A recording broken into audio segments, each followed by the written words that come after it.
आज़ादी के 5 दिन बाद 20 अगस्त 1947 को संविधान सभा फिर मिली, जहां एक तरफ स्वतंत्रता मिलने की खुशी थी तो वहीं कई शिकवे शिकायतें भी सामने आने लगीं। सभापति महोदय, इससे पहले कि हम आज की कार्रवाई शुरू करें, मैं आपका ध्यान एक अहम मुद्दे की ओर आकर्षित करना चाहूंगा। खबर है कि स्वाधीनता दिवस को आगरा के किले में लाखों लोग झंडारोहण के लिए इकट्ठा हुए थे। आगे खबर है कि एक अंग्रेज अफसर ने कहा कि अगर यूनियन जैक नीचे उतार के नया झंडा फहराया गया तो वो किसी भी फौजी को इस समारोह में शामिल नहीं होने देगा।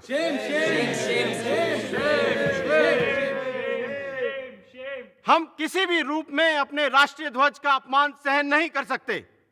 मेरी सभापति जी से प्रार्थना है कि आप सदन के लीडर पंडित नेहरू से कहें कि वो इस विषय पे बयान दें। उन घटनाओं के मुतालिक जो 14-15 अगस्त को हुई, मैं सदन के नेता से गुजारिश करूंगा कि वो अपना बयान दें।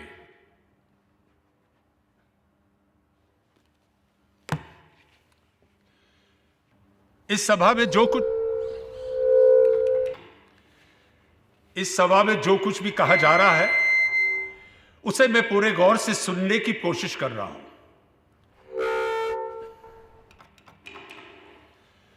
और जो कुछ भी कहा गया है उसका मुश्किल से मुझे 1/4 पल्ले पड़ा है। अब हो सकता है कि यहां के एकूस्टिक्स बदल गए हैं, या तो फिर पिछले दिनों के उत्साह के कारण हमारी आवाजें फट चुकी हैं। Mr. President, sir, the loudspeaker system is not behaving as well as it used to till the 15th of August. It has got infected by independence like all of us. हंसी खुशी और मजाक की बात तो अलग, पर अब संविधान सभा के सामने नई गंभीर चुनौतियां थीं। एक तरफ वो देश के लिए नया कानून बनाने बैठे थे, तो दूसरी तरफ देश भर में हर तरह के कानून तोड़े जा रहे थे। जैसा कि अमेरिकन इतिहासकार ग्रैनविल ऑस्टिन ने लिखा है, the fundamental rights were framed against the carnage of fundamental wrongs. अध्यक्ष महोदय, मैं कुछ कहना चाहता हूं। जी कहिए। इससे पहले कि आज का कार्यक्रम प्रारंभ किया जाए, मैं आपका ध्यान इस बात की ओर दिलाना चाहता हूं कि पश्चिमी पंजाब में जो दुर्घटनाएं घट रही हैं, जिस तरह से वहां हत्याएं हो रही हैं और जिस तरह से लोग मारे काटे जा रहे हैं, उन दुखियों के प्रति सहानुभूति प्रकट करने के लिए हमारी आज की कार्यवाही 15 मिनट के लिए स्थगित कर देवें। लाहौर और दूसरे इलाके जल रहे थे, लोग मारे जा रहे थे और हम अपना विधान बनाने के कार्य में संलग्न रहे। ऐसा आरोप हमारे ऊपर लगाने का अवसर न दिया जाए।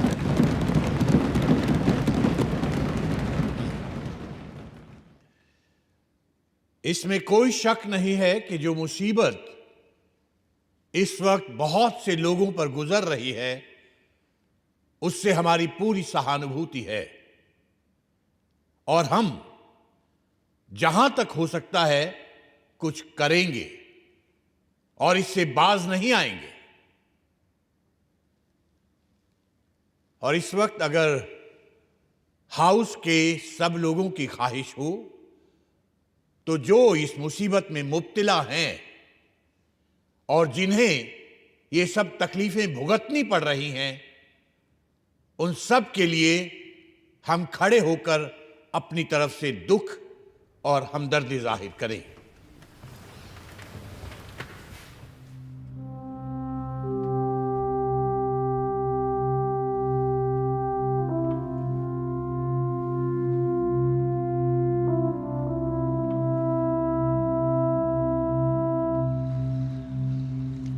इसी सेशन में संविधान को बाकायदा लिखित रूप देने की दिशा में काम शुरू किया गया।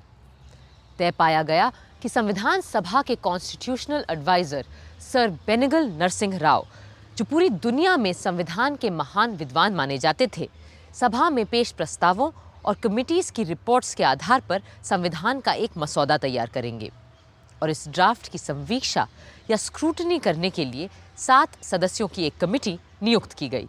This assembly resolves that the committee consisting of Honorable Alladi Krishnaswamy Iyer, Shri N Gopalaswami Ayyangar, doctor B.R. Ambedkar, Shri K.M. Munshi, Syed Mohammad Saadulla, Shri B.N. Mitter and Mr. D.P. Khaitan be appointed to scrutinize the draft of the text of the Constitution prepared by the Constitutional Advisor, Sir Banigal Narsingh Rao, giving effect to the decisions taken already in the Assembly.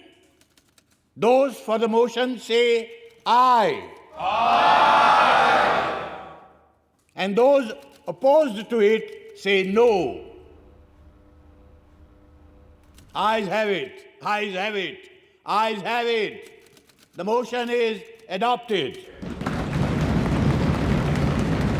Sir Benegal Narasimha Rao के मसौदे को देख और परख के उसे सही रूप देने की जिम्मेदारी थी ड्राफ्टिंग कमेटी की, जिसके अध्यक्ष चुने गए थे डॉक्टर भीमराव अंबेडकर।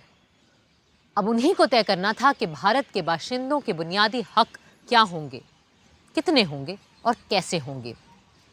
बरसों पहले सन 1931 के कराची कांग्रेस अधिवेशन में ही पंडित जवाहरलाल नेहरू ने साफ साफ हर एक हिंदुस्तानी के मौलिक अधिकार की बात सामने रखी थी और गांधी जी ने उनकी तायीद की थी।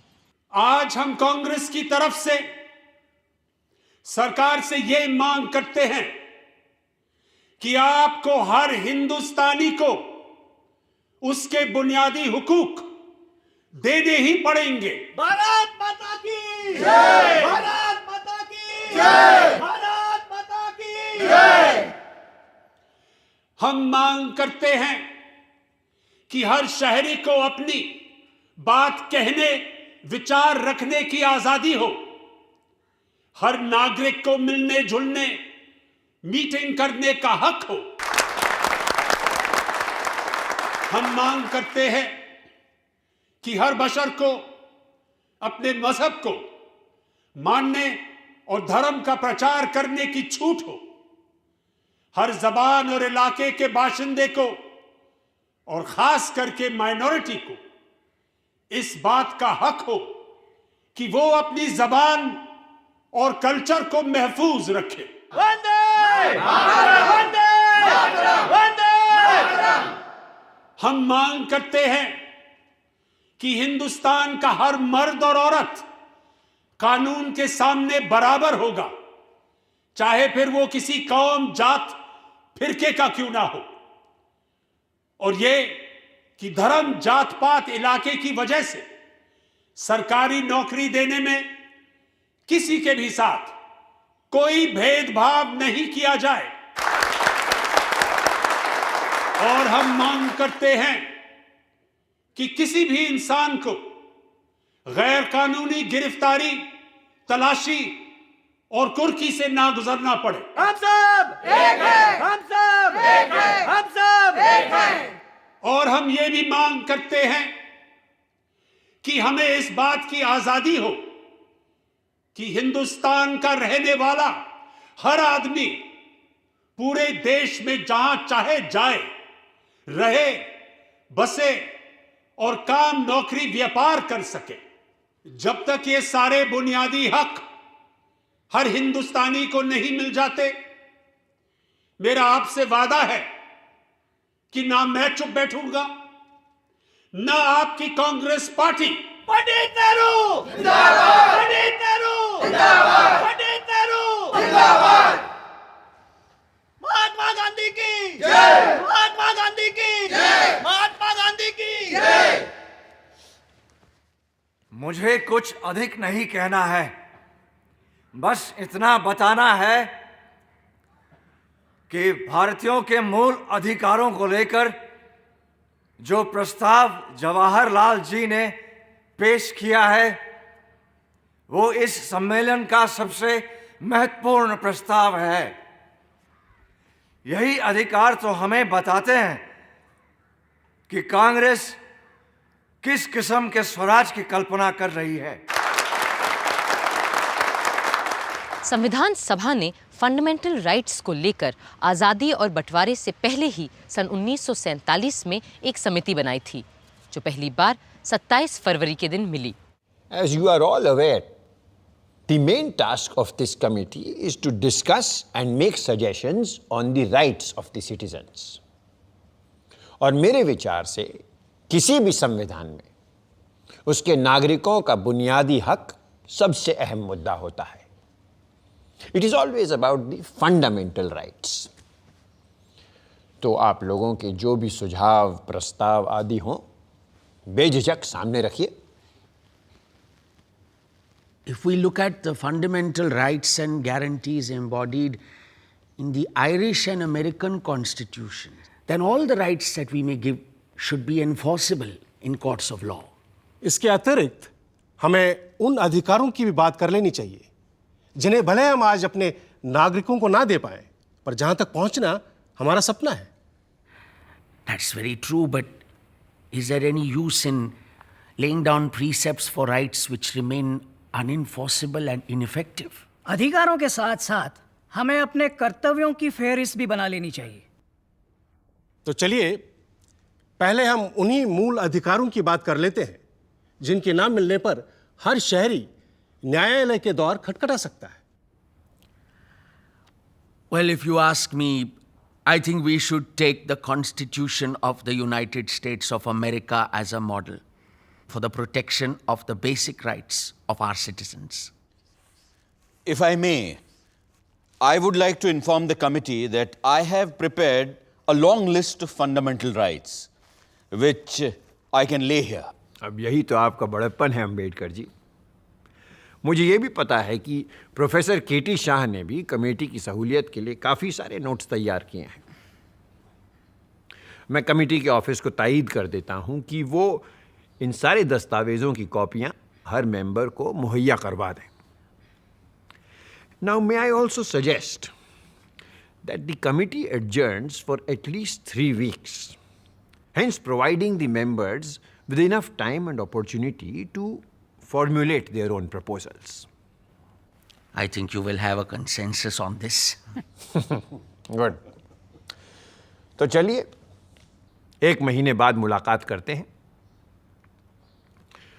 और आज यहाँ ये प्रण करते हैं कि फिर इस कमेटी का काम हम तब तक स्थगित नहीं करेंगे जब तक कि भविष्य के भारत के नागरिकों के मौलिक अधिकारों का एक पूरा खाका तैयार नहीं कर लेते। 24 मार्च को जब कमेटी दोबारा मिली तो उसमें और लोग भी जुड़ चुके थे और इसके बाद कमेटी लगातार 10 बार मिलती रही ताकि मौलिक अधिकारों को लेकर एक साफ तस्वीर सामने आ सके। तो ये तय पाया गया है कि भारत के हर एक नागरिक को कहीं भी आने जाने, रहने, बसने, जायदाद खरीदने और नौकरी, काम, व्यवसाय करने की पूरी आज़ादी होगी। Subject to such restraints as the law may impose. Oh yes, of course. That goes without saying. No, Acharya ji. In a constitution, nothing goes without saying. Doctor Ambedkar ठीक कह रहे हैं आचार्य जी। तभी यहाँ जो ये लिखा है कि all citizens of the union will be equal before the law, मेरे विचार से लिखा जाना चाहिए कि all persons and not merely citizens of the union shall be equal before the law. जी ठीक बात है। अब हम किसी को सज़ा सिर्फ कम या ज़्यादा इसलिए तो नहीं दे सकते कि वो संघ का नागरिक नहीं है। एक बात और थी, आर्टिकल 4 ये कहता है कि हिंदुस्तानी भाषा जिसे नागरिक अपनी पसंद से देवनागरी या फारसी लिपि में लिख सकेगा, संघ की राष्ट्रभाषा के रूप में प्रथम औपचारिक भाषा होगी। I do not think that the question of national language has anything to do with fundamental rights. मैं डॉक्टर अंबेडकर से इत्तेफाक रखती हूँ। कल हम जो चाहें अपनी नेशनल लैंग्वेज चुनें, लेकिन आज उसका इस बात से क्या लेना देना कि हम अपने बुनियादी हक कितने और क्या तय करते हैं। राजकुमारी जी ठीक कह रही है, पर इनके राजकुमारी होने से मुझे एक बात सूझी है कि हमारे नए भारत में जहाँ राजा प्रजा सभी समान होंगे, वहाँ ये सारी पदवियाँ राजकुमारी, राजाधिराज, नवाब बहादुर, Chhatrapati, Kunwarpal, Diwan Bahadur, as I am called. जी, इन सारी वसीयत में मिली पदवियों का हमारे नए भारत में क्या काम? I am totally with you professor Shah. आज से आप मुझे सिर्फ अमृत कौर बुला सकते हैं। And from tomorrow, shall we stop addressing Kriplani ji as Acharya, Ambedkar ji as doctor, and you as professor? नहीं नहीं नहीं, देखिए एकेडमिक डिग्री और काम के पदनाम तो रहेंगे, पर ये खानदानी और पैदाइशी पदवियां खत्म। और मेरे जैसे लोगों का क्या होगा जिन्हें किंग ऑफ इंग्लैंड ने नाइटहुड की पदवी दी है? पहली बात तो ये कि अब किंग ऑफ इंग्लैंड का हम लोगों से क्या लेना देना, क्यों? और फिर भी अगर कोई देश या कोई सरकार हमारे किसी नागरिक को कोई पदवी देना चाहे तो मेरे विचार से पहले उसे हमारे संघ की सभा से इजाजत लेनी चाहिए। आचार्य जी, आज़ाद भारत के नागरिकों को अगर हम सबसे बड़ा अधिकार दे सकते हैं वो है आज़ादी का अधिकार। बरतानिया के राज में जब देखो तब यह अधिकार छीन लेती थी सरकार, पर अब हमें अपने नागरिकों को पूरी और मुकम्मल आज़ादी देनी ही होगी। मैं आपसे पूर्णतः से सहमत हूं। मैं भी पूरी आज़ादी के पूरे पक्ष में हूं। See, absolute liberty is simply a utopian dream. Just because we will become a free nation from tomorrow, society will not become free from crime or criminals. And for the sake of law and order, we will have to jail, arrest, and intern people. In that case, we should have a provision that the person has to be informed of his deprivation of liberty within 24 hours of his detention. हाँ, गिरफ्तारी के 24 घंटे के अंदर अंदर सही कानूनी मदद और सुनवाई का हक हमें हर नागरिक को देना ही होगा, वरना कोई फर्क नहीं रहेगा आज़ाद और गुलाम भारत में। मुझे नहीं लगता हम में से किसी को भी इस प्रावधान से ऐतराज होना चाहिए। लोकमान्य ने तो बहुत पहले ही कह दिया था that Swaraj is my birthright and I shall have it.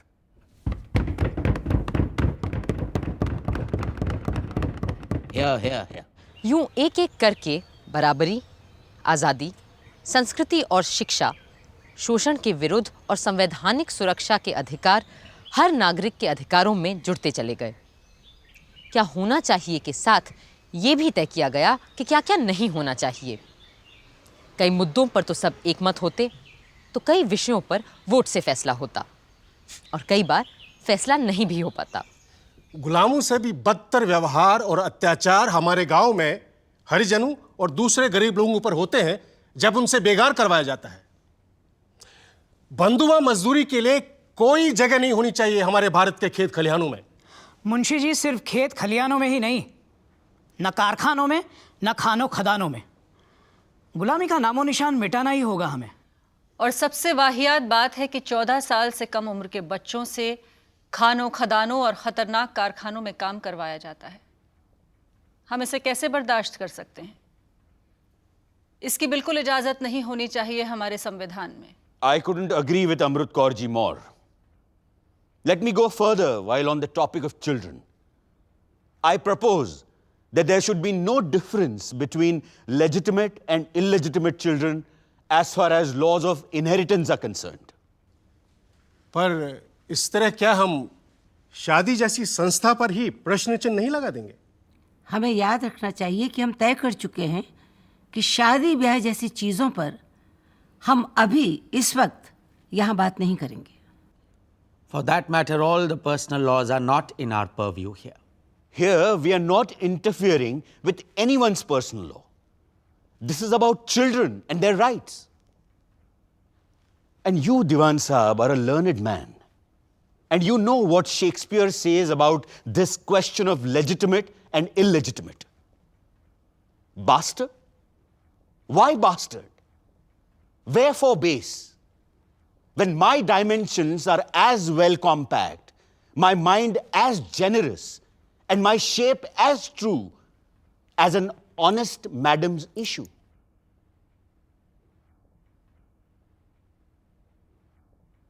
अब शेक्सपियर का जवाब देना थोड़ा मुश्किल हो जाता है, तो एक काम करते हैं, इस विषय पे वोट कर लेते हैं। Those in favor of Dr. Ambedkar's proposal, please raise your hands.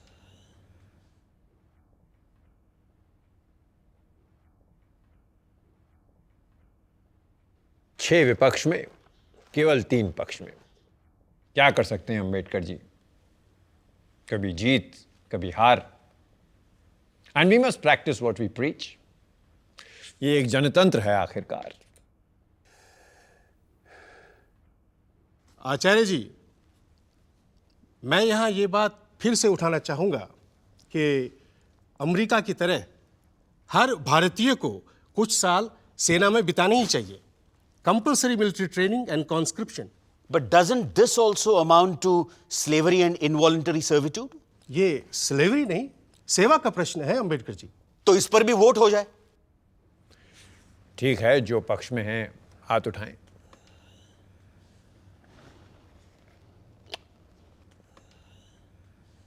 केवल 3 है पक्ष में। पर अगले मुद्दे पर सब मेरे साथ होंगे, ये मैं पक्का जानता हूं। I propose that universal adult suffrage must be guaranteed by the Constitution. सबका तो मैं नहीं जानता, पर मेरा वोट आपके साथ है मुंशी जी। और ये कि elections shall be free, secret and periodical. इस मुद्दे पर मुंशी जी मेरा वोट भी आपके साथ है। इसके अलावा चुनावों के लिए विधि द्वारा एक अलग आजाद इलेक्शन कमीशन का गठन किया जाएगा।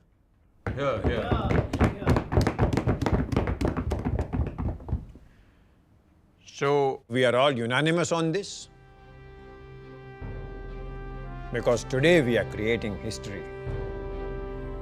आज संसार के इतिहास में पहली बार एक देश स्थापित होते ही बिना किसी जाति, धर्म, लिंग, वर्ण और प्रदेश के भेदभाव के अपने सारे वयस्क नागरिकों को मतदान का अधिकार दे रहा है। And believe me, this voting right is the greatest fundamental right that we will be giving to the citizens of our country. उस समय तक दुनिया के कई अग्रणी राष्ट्रों में भी कहीं कालों को वोट देने का अधिकार नहीं था, तो कहीं औरतों को, तो कहीं और दूसरे धर्म के मानने वालों को। लेकिन हमारा संविधान बनाने वाले एक नया इतिहास रच रहे थे। पर अभी और भी कई मुद्दे तय होने थे, और उनमें से एक था अभिव्यक्ति का अधिकार, the right to freedom of expression.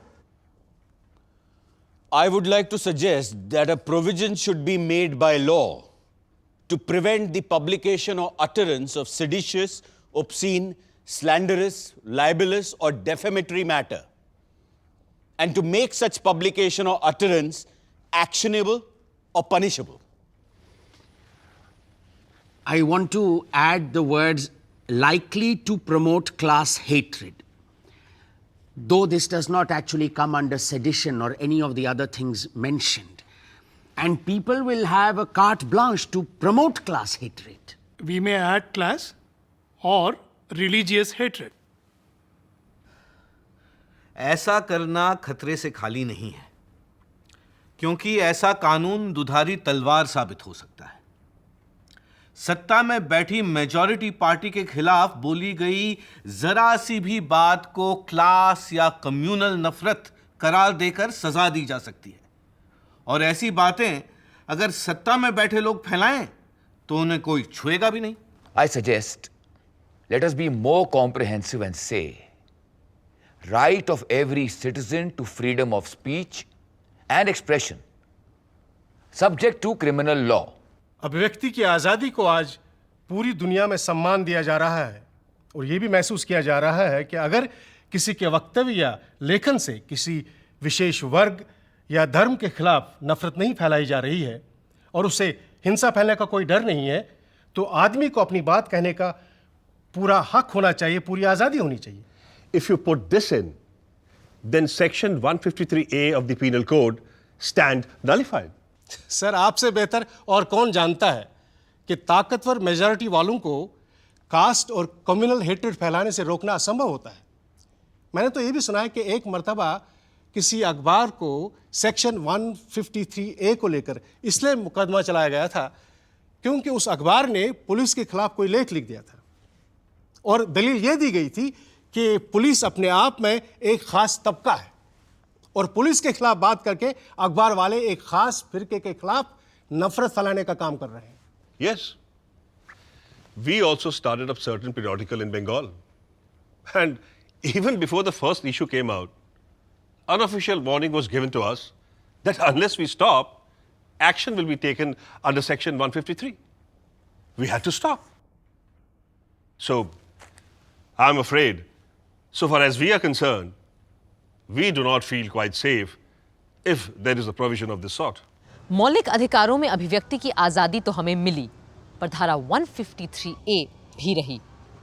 इसके बाद समिति में जोरदार वाद विवाद हथियार रखने के अधिकार को लेकर भी हुआ। मेरा विचार है कि हर नागरिक को हथियार रखने की स्वतंत्रता हो और मेरा सुझाव है कि इस संशोधन को क्लॉज 10 में जोड़ दिया जाना चाहिए। Would it be wise to have such a law and in such a form? Doctor Shyama Prasad Mukherjee का कहना है कि हर नागरिक को हथियार रखने का हक होना ही चाहिए। फिर क्यों ना हम इसे मूल अधिकारों का एक हिस्सा बना लें? But to allow such a thing in the present state of our society will be a dangerous thing. The Arms Act has to be a central subject. I think this point is of some substance. There are two questions. One, whether every citizen should have the right to bear arms. And two, whether we need a uniform law throughout the Union. You cannot allow different units to make different laws with regards to bearing of arms. That would undoubtedly lead to complete anarchy. And it would cut at the very root of the security of the Union. But defense is a Union subject. किसी के हथियार रखने का देश की रक्षा से क्या लेना देना है? मेरा जाती ख्याल है कि शिकार को छोड़कर बाकी किसी भी वजह से लोगों के हाथ में हथियार देने से बिला वजह जान माल का खतरा बढ़ेगा ही और हमें इसे अलाउ नहीं करना चाहिए। यहाँ शायद मेरी आवाज़ अकेली पड़ जाए, पर मेरे मन में जिस अहिंसक सरकार और समाज का तस्वुर है उसके लिए हथियार को ताक पे रखना ज़रूरी है। And I would like my view to be recorded here. सोचने की बात है कि अगर अमेरिका की तरह हमें भी हथियार रखने का अधिकार मिल जाता तो हिंसा का बवंडर कहां पहुंच गया होता। पर नागरिकों के मूल अधिकारों को लेकर अभी बहुत सी बातों के बारे में सोचना था। विडंबना ये थी कि फंडामेंटल राइट्स तय करने वाली समिति को ही ये भी तय करना था कि कब ये मौलिक अधिकार नागरिकों के अधिकार नहीं रह जाएंगे।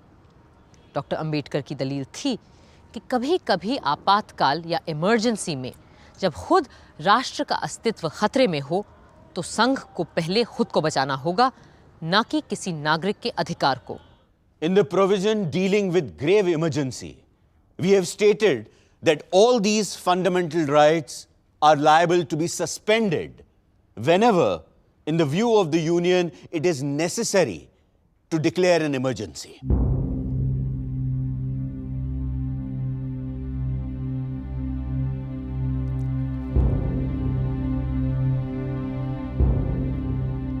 दुनिया के कई संविधानों में मौलिक अधिकारों के चलते आप नागरिक को गिरफ्तार कर ही नहीं सकते, पर हमने इसे अपने संविधान से हटा दिया है ताकि आने वाली सरकारों को हम ऐसी किसी भी बेड़ी में ना जकड़ें।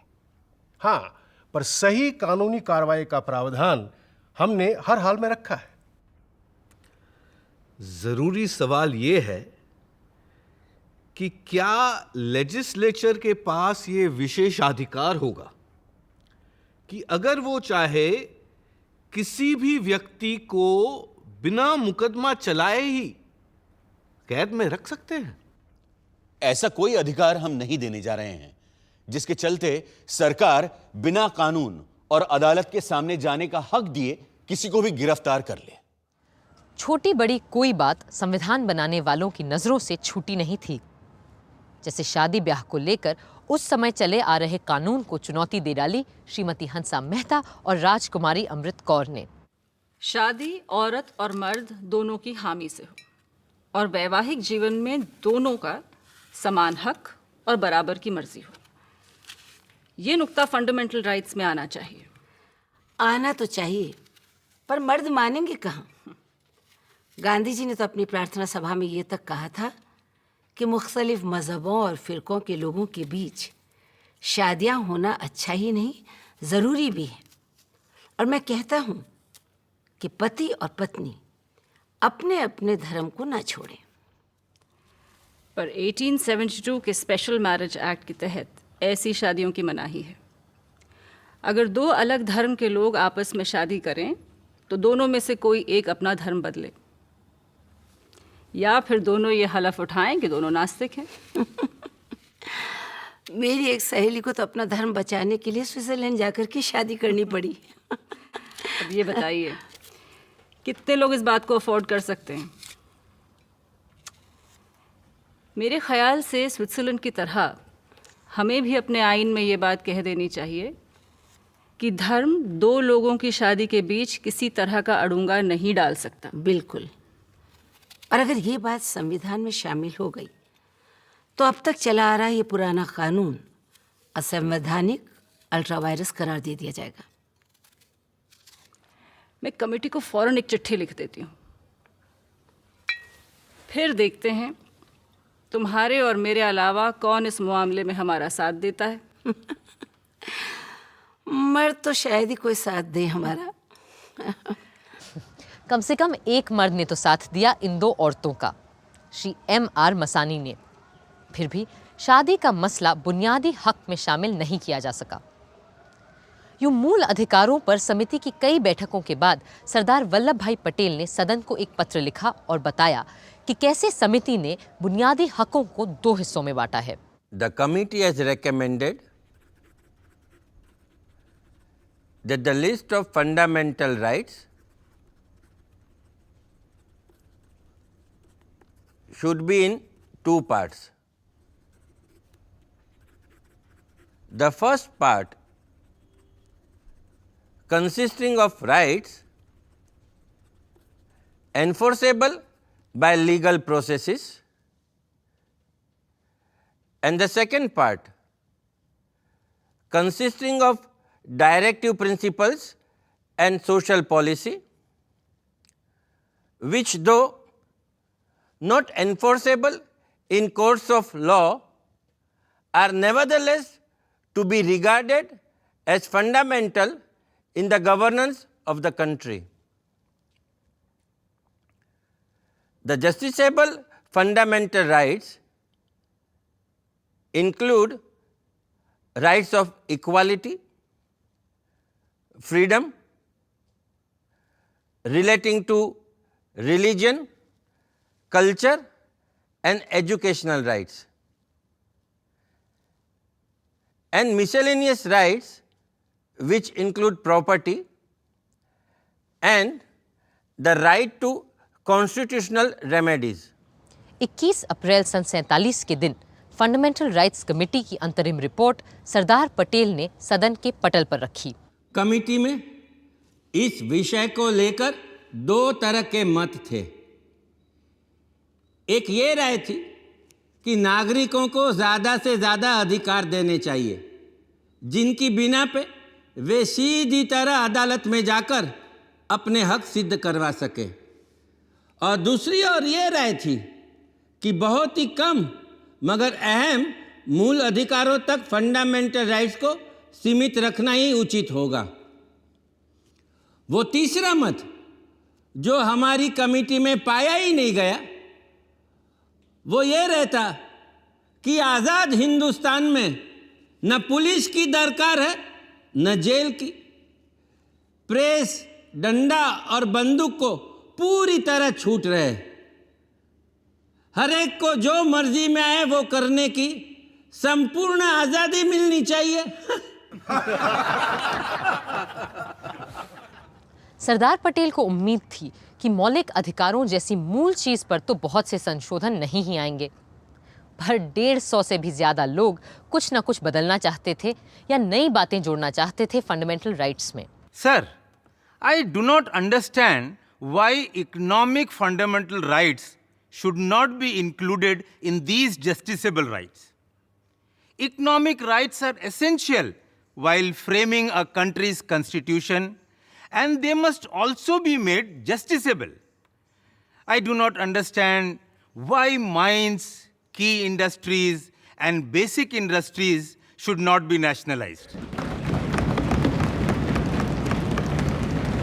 Sir, I hope the House will consider my suggestion seriously. शब्द अछूत और अस्पृश्यता की परिभाषा को लेकर तो कई आवाजें उठीं। Sir, the word untouchability requires clarification. Sometimes it means not being allowed to drink a glass of water. Other times, it relates to denial of admission of Harijans into temples or intercaste dining, intercaste marriage. Mahatma Gandhi has used the word untouchability in various ways on different occasions with different meanings. But, sir, untouchability is merely a symptom, the root cause of which is the caste distinction. And unless caste distinction is removed, untouchability in some form is bound to exist. In an independent India, everyone must enjoy equal social conditions.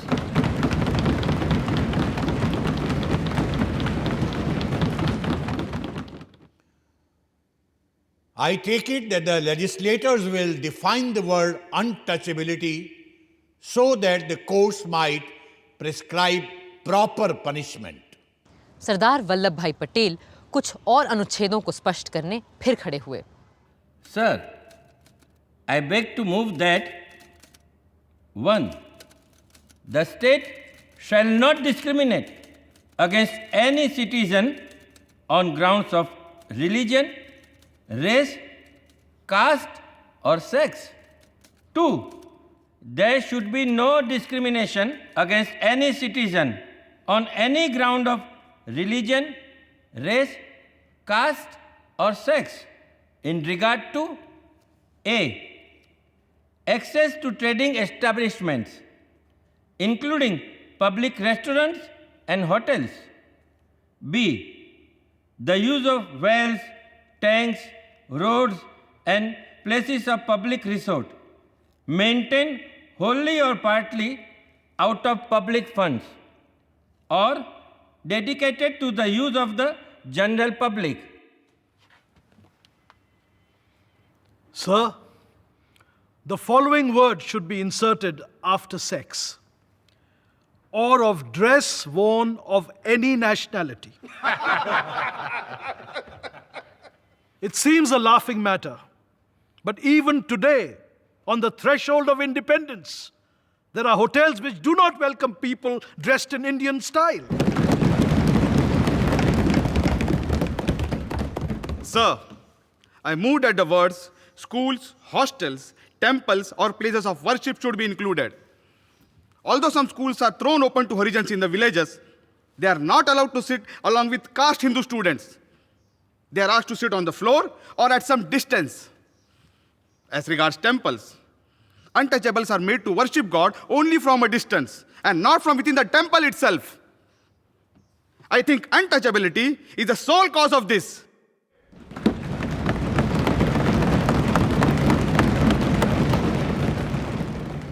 It is suggested that it would be sufficient if you put one clause as follows: the state shall not permit any discrimination on ground of religion, etc. Put like that, it will cover all cases of private institutions as well as state institutions. 150 में से कई लोगों ने अपने amendments वापस भी ले लिए, लेकिन कुछ लोग ऐसे भी थे जो मूल अधिकारों के इस प्रस्ताव से बिल्कुल सहमत नहीं थे। सोशलिस्ट नेता सोमनाथ लाहिरी भी उन्हीं में से एक थे। I am constrained to say that these are fundamental rights from a police constable's point of view and not from the point of view of a free and fighting nation. Does Sardar Patel want even more power than the British government? An alien government, an autocratic government which is against the people and needs to protect itself? Certainly not. Here, according to Sardar Patel, a seditious speech is a punishable crime. If I say at any time in the future, or the Socialist Party says, that the government in power is despicable, Sardar Patel, if he is in power at that time, will be able to put Socialist Party people and myself in jail. Shri Rajgopalachari wants to go even further. Sardar Patel would punish us if we make a speech, but Rajaji would punish us even before we have made a speech. He wants to prevent the making of speech itself if, in his wisdom, he thinks that the fellow is going to make a seditious speech. That is not the basis of democracy. Sir, I want to ask, where does the policeman come in? We have had such a bitter experience of policemen in our country that the authors of this document have had to formulate these clauses in such a way so as to have the least possible interference of policemen. Sir, these provisions are intended to see that those people who believe in liberalism at one end and communism at the other will not be able to take advantage of these rights to pave way for totalitarianism. Several states of Europe between the two wars took advantage of fundamental rights to the extent that they came to power and paved way for Nazism on one hand and communism on the other. We have to safeguard ourselves against such a menace. Congress की बहुमत के बावजूद सरदार पटेल ने अपने मुखालिफ सोमनाथ लाहिरी के संशोधन को माना और राजद्रोह यानी सेडिशियस शब्द को प्रस्ताव से हटा दिया. My amendment that the word seditious be deleted has been agreed to by the mover of the resolution. I am especially glad that the Congress party members did not take the advice of Professor Ranga, who thought that democracy and liberty are harmful to India because democracy and liberty are supposed by him to have helped the Nazis to come to power in Germany.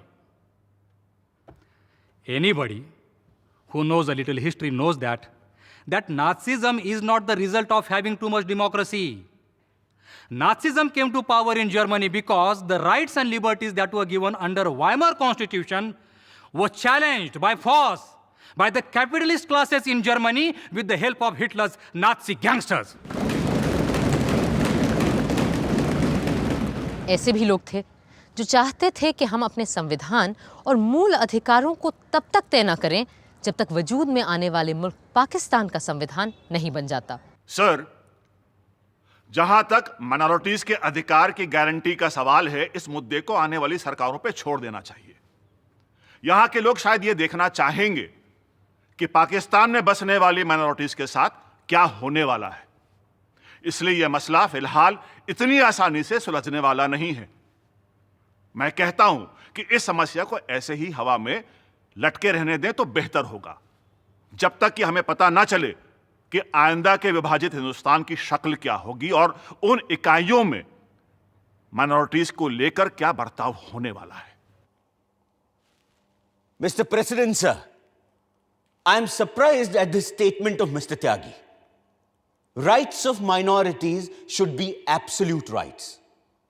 They should not be subject to any consideration as to what another party may like to do to minorities within its jurisdiction. No matter what others do, I think we ought to do what is right in our own judgment. And personally, I think that the rights which are indicated are rights which every minority, irrespective of any other consideration, is entitled to claim. The first right that we have given is the right to use their language, their script, and their culture. We have stated that there shall be no discrimination in the matter of admission into state educational institutions. And no minority shall be precluded from establishing any educational institution. And the state shall not discriminate in giving grants. I cannot understand how there can be any objection to these rights. लोग कहते हैं कि महावीर त्यागी doctor Ambedkar को एक गैर राजनीतिक वकील भर मानते थे, जो स्वतंत्रता आंदोलन से बहुत दूर था और कभी जेल तक नहीं गया था. मगर डॉक्टर अंबेडकर की राजनीतिक सूझ और संवैधानिक सोच कितनी दूरदर्शी थी, ये समझने के लिए फंडामेंटल राइट्स के बारे में मुंबई के सिद्धार्थ कॉलेज के छात्रों को दिया उनका एक संबोधन ही काफी है। The idea of making a gift of fundamental rights to every individual is no doubt very laudable. The question is how to make them effective. The prevalent view is that once the rights are enacted in law, then they are safeguarded. As experience proves, rights are protected not by law, but by the social and moral conscience of the society. If the fundamental rights are opposed by the community, no law, no parliament, no judiciary can guarantee them in the real sense of the word. What is the use of fundamental rights to the untouchables in India?